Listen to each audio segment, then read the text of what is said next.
Well, hey everyone, we are living in unprecedented times, and people respond to unprecedented times in different ways.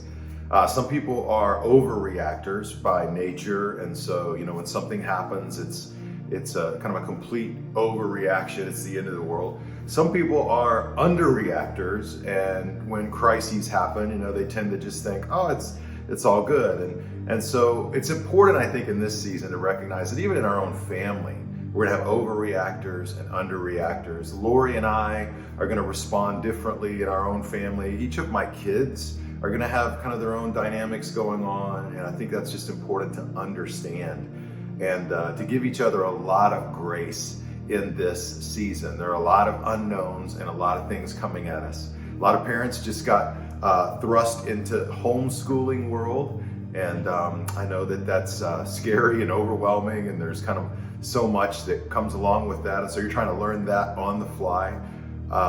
News is dropping every day, things are changing, the situation that we face is fluid.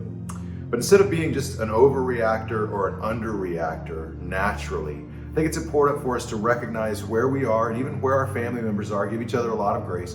But really, we want to be like a Jesus reactor. If we're going to react to something, we want to react to who he is and what he's taught us, and let him sort of soften whatever our natural tendencies are. And one of my favorite stories about that is a story when Jesus is out on a boat with his disciples and a storm comes on the water. Everybody is panicking, and some of the disciples, they're fishermen. They knew what it was to be in a storm. They knew what it was to be in a situation where they could lose their lives, where they could lose everything. And so they become afraid and they start looking around. They're like, where's Jesus?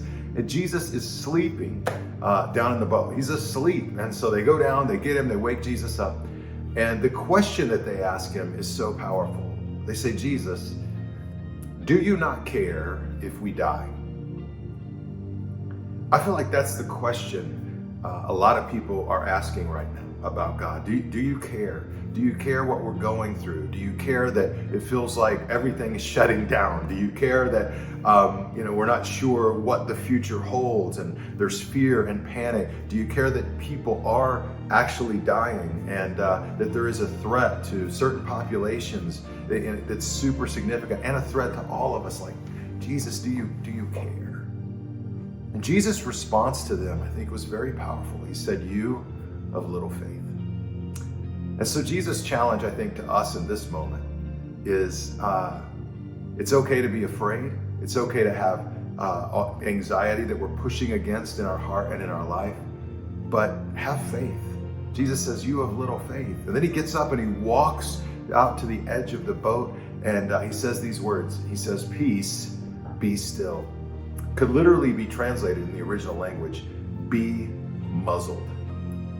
So he says to the sea that's raging and to the storm that's all around us, be muzzled, like you'd muzzle an animal.